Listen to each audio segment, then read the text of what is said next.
Welcome to this technical guide on induction cooktop error codes, designed for everyone from householders to engineers. We'll cover diagnostics, fault finding, and quick fixes. First, let's understand the foundation of electromagnetic heating. This knowledge is key to diagnosing many common issues.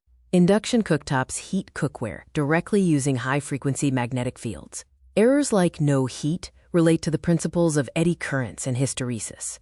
User-level diagnostics include E0, indicating incompatible or missing cookware. E1 signals internal overheating, which requires turning the unit off to cool down and checking ventilation.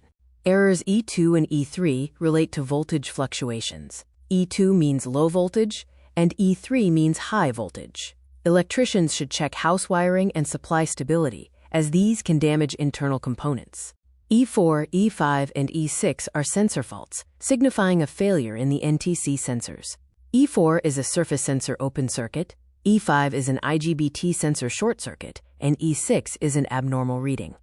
Critical errors include E7 for fan failure, E8 for communication faults between the PCB and display, and E9 for an IGBT fault, which requires component-level repair by an engineer.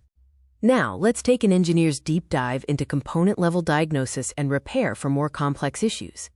The insulated gate bipolar transistor, or IGBT, is vital for the power stage. If it fails, always check for a short using a diode test. If blown, replace the bridge rectifier as well. Here is a quick troubleshooting table summarizing the first actions for various errors.